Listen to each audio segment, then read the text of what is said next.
मणिपुर का संदर्भ आया तो एक मणिपुर वो भी है जो बहुत बार स्त्रियों को घरों में झेलना होता है। पहली कविता मैं डोमेस्टिक वायलेंस पर पढ़ रहा हूँ। वो चीख चीख कर अपने तमाम वर्ष वापस मांगती है, कविता शीर्षक है। हम बचपन से ऐसी स्त्रियों के बारे में सुनते आए हैं जो एक दिन पागल हो जाती है। एक भरी पूरी गृहस्थी और फैले हुए सामान के बीच एक स्त्री पागल हो जाती है। कहा जाता है कि इस औरत पर देवी आ विराजती है। वो एक दिन बेकाबू हो जाती है। वो बाल खोलकर ऊंची आवाज में आए बाएं बकती है। एक स्त्री का स्वर अचानक अपरिचित हो जाता है। उसके गले से निकलते हैं दूसरों के विचार, गैरों की बददुआएं, किसी दूर के आदमी की धमकियां, सर्वनाश की भविष्यवाणियां। एक चीखती हुई औरत को कुछ समझ नहीं आता। वो लौट जाना चाहती है किसी सिमत। वो अपने जिए हुए वर्षों को मिटा देना चाहती है। वो चीख चीख कर बताती है अपनी देह पर हमारी उंगलियों के निशान। वो उन होठों को उतार कर एक तरफ धर देती है जिन पर हमने अपने धोखेबाज चुंबन अंकित किए होते हैं। एक पागल कही जाने वाली स्त्री बताती है उन क्षणों की व्यर्थता को जब हमने अपने इन दोनों हाथों से उसके स्तनों को झिंझोड़ा था। ऐसी स्त्री अपनी कोख में संग्रहित हमारे उन स्वार्थों को उघाड़ती है जिन्हें हम अपना भविष्य कहकर सहलाते रहते हैं। स्त्री गिड़गिड़ाती है, बस एक बार मुझे अपनी देह से निकलकर चरागाहों की तरफ चले जाने दो, मैं तुम्हारे सारे गुनाहों को माफ कर दूंगी। एक बदहवास औरत के अवसाद में जाने कितने रेगिस्तानों की गर्मी, मवेशियों का बहता हुआ रक्त और बार बार मंडराती हुई छायाएं होती हैं जिन्हें हम समझ नहीं पाते। एक जवान स्त्री की बड़बड़ाहट में उसका एक ऐसा अकेलापन छिपा होता है जिसकी तुलना केवल पुराने खंडहरों से की जा सकती है।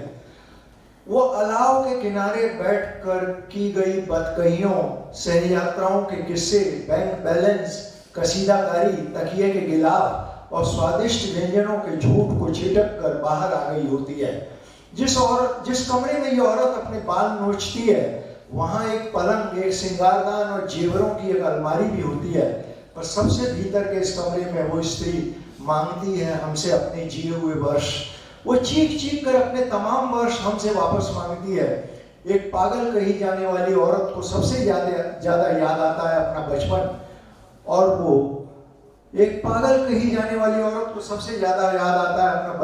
वो हंसने लगती है। वो कहती है जिसे तुम रोटी कहते हो उस पर मैं फूल, सितारों, चंद्रमा और घरौंदों के बारे में कविता लिखना चाहती थी। ये स्त्री खोलती है रहस्य उन दरवाजों के जो भीतर ही नहीं बाहर की तरफ भी खुलते हैं। उसे दर्पण में कोई अक्स डराता है और वो नींद में कुछ पत्थरों को ढूंढती फिरती है। स्त्री हंसती है, स्त्री रोती है, स्त्री चीखती है, स्त्री कांपती है। कांपते कांपते वो कहती है मैं फिर से भरोसा करना चाहती हूँ किसी अनश्वरता में, परंतु एक स्वप्न जीवी स्त्री के शरीर से निपटने के हमारे अपने तरीके हैं। एक हंसती हुई स्त्री का झोंटा पकड़कर खींचा जाता है। एक रोती हुई स्त्री के गालों पर तड़ातड़ तमाचे जड़े जाते हैं। एक बदहवास औरत के बदन पर धूप, अगरबत्ती, नींबू, मंत्र और अंगारों को रख दिया जाता है। बेचैन स्त्री की देह ऐंठती है। एक हौल सा उठता है उसके भीतर। वो कांपती है। कांपते कांपते वो बेदम हुई जाती है। अंत में निढाल होकर वो हमारी दुनिया में वापस लौट आती है। एक नीली पड़ गई सुस्त देह को हम सहलाते हैं, धीरे धीरे दिलासा देते हैं। तुम्हारे भीतर वो कोई और था, वो तुम नहीं। तुम्हारा स्वभाव तो हम जानते हैं, अच्छी तरह जानते हैं, और वो हमारे पास सुरक्षित है। एक बेदम हो चुकी औरत से कहा जाता है अच्छा हुआ तुम लौट आई किसी के चंगुल से, तब कोई देख नहीं रहा होता। एक लौटा हुआ चेहरा अब भय और अपराध के अंधेरे में पत्थर हो चुका है। दूसरी कविता है आप कुछ बताएं। आप हमें उस गुस्से के बारे में बताएं जो आप में थोड़ा बहुत बचा रह गया है। आप हमें तजुर्बों के बारे में बताएं जो आपकी अपनी कमाई थी, जिसे बांट लेना चाहते थे आप हमें उस थकन के बारे में बताएं जिसमें एक जिया हुआ जीवन छिपा है पर जो बॉर्नविटा का विज्ञापन नहीं है। यदि सुबह उठकर आप सोचते हैं कि ये सुबह पिछली सुबह से अलग नहीं, तो ठीक ठीक बताएं उससे पिछली सुबह कैसी थी। किसी जगह सोते थे आप, क्यों आंख किसी दूसरे बिस्तर पर खुलती थी। आप अपनी साधारण मूर्खताओं के बारे में बताएं कुछ। आप हमें उन खाली जगहों के बारे में बताएं जिनमें कुछ ना कुछ भर दिया जाता है। आप हमें उन अवसरों के बारे में बताएं जिन्हें चूक गए आप और फिर धीरे धीरे उनका दुख भी भूल गए आप। देखिए, आपकी पुरानी एक अर्जी में एक गर्द से भरा हुआ दुख है, क्योंकि आप चौराहे पर आसमान को तकने लगते थे और अकेले में बड़बड़ाते थे। आप हमें कुछ मामूली अड़चनों, झड़पों, तकरारों, अनबोलेपन के बारे में बताएं। कुछ उन खामोश कोमलताओं के बारे में बताएं जो पुराने छोटे सिक्कों की तरह घिस गईं और चलन से बाहर हो गईं। आप थोड़ा सा नजदीक आए जरा, देखें उदासी एक शब्द है, एक प्राचीन शब्द, और आप कुछ भी नहीं जानते।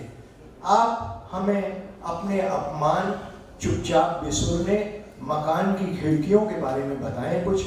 आप कभी कभी रात बेरात नींद के उचटने और सपनों में अपने हाथों के गायब हो जाने और एक दबी हुई चीख के बारे में बताएं कुछ। या आप अपनी सबसे सरल बातों के बारे में बताएं, यानी कि आप अपनी आंखों के बारे में बताएं जिनमें कभी एक गहरी नीली चमक थी। मैं आपसे पूछ रहा हूं, आपसे, आप जो मंच चुके हैं जीवन के खेल में, आप जो संतानों की शादियां करते हैं धूमधाम से, कर्ज लेकर मकान बनवाते हैं, बीमा पॉलिसी भरते हैं, आप हंसते हैं हरदम, आप जो धीरज से कतार में खड़े हैं कब से, आप जो क्षण भर भी अकेले नहीं होते, तब भी नहीं जब अंधेरी सुरंग से गुजरती है ट्रेन, आप जो कुछ जानते ही नहीं, आप अपनी मौत के बारे में भी नहीं जानते, तो फिर आप अपनी क्षमा याचनाओं के बारे में बताएं कुछ। आप कुछ बताएं, हम सब खड़े हो जाएंगे और हम सब 2 मिनट का मौन रखेंगे।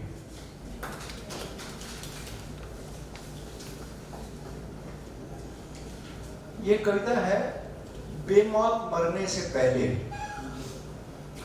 पहाड़ों, पेड़ों, फूलों, हवाओं, चंद्रमा और समुद्र के ऊपर से बहती हुई आ रही हैं तरंगें एक सर्विस इंडस्ट्री है जो सूचनाओं का जाल बुन रही है। सर्वे, डाटा एनालिसिस, कस्टमर रिलेशनशिप, सूचनाएं, क्वार्टरली टारगेट। लेकिन मैं उसे भूख, प्यास, अकेलेपन, सिसकियों, अनसुने चीत्कारों, आंसुओं और आत्महत्याओं के बारे में बताना चाहता हूँ। कोई बटन नहीं है मेरे स्मार्टफोन में, और दुनिया के तमाम स्मार्टफोन ऐसा कोई नेटवर्क नहीं देते। ये उत्पाद सेवाओं की बिक्री का समय है, नकदी विहीन भुगतान है। मैं कारोबारियों के वेबसाइट पर जाकर उन्हें सूचित करना चाहता हूँ कुछ आदिम भयों, हकलाहटों, अकेलेपन और विफलताओं के बारे में, वो जो इस सब शॉपिंग प्रोसेस से बाहर है।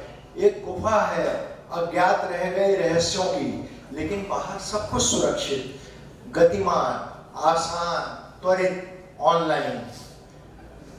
मैखानों, शॉपिंग मॉल, कॉफी शॉप और कैसीनो की सेवाओं के बाहर मैं खड़ा हूं हर डूबती हुई शाम फुटपाथ पर। मैं उदास आदिम परछाइयों को जमा करना चाहता हूं।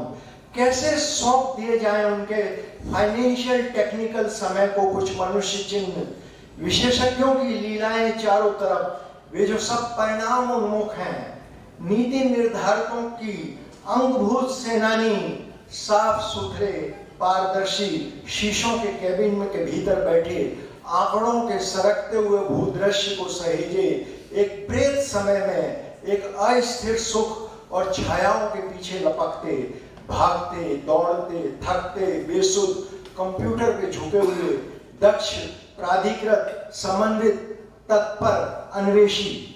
एक हाथ में ग्लोब, एक में बियर की बोतल, एंजॉय द प्रेजेंट, कोशिशों से भरा, उम्मीद से कुछ कम, हाँ यही है न्यू नॉर्मल। वे हंसते हैं, थक कर एक मासूम हंसी, अपनी पेशेवर सेवाओं के बोझ के नीचे, एक स्वप्न विहीन नींद में। वे बहसों से परे हैं। अरे नामुराद अत्याचारियों, टूट जाए इस दुनिया के सारे नेटवर्क। लाखों करोड़ों लोग अपनी सुलगती हुई आंखों और अनकहे शब्दों में बेमौत मरने से पहले भेज रहे हैं तुम्हारी सतत उत्पादकता और संचार की एक अदृश्य घेराबंदी पर लानत। तुम्हारे नवोन्मेष की स्वचालित दुनिया, ये बदलाव के सारे नए मुहावरे, ये दूरस्थ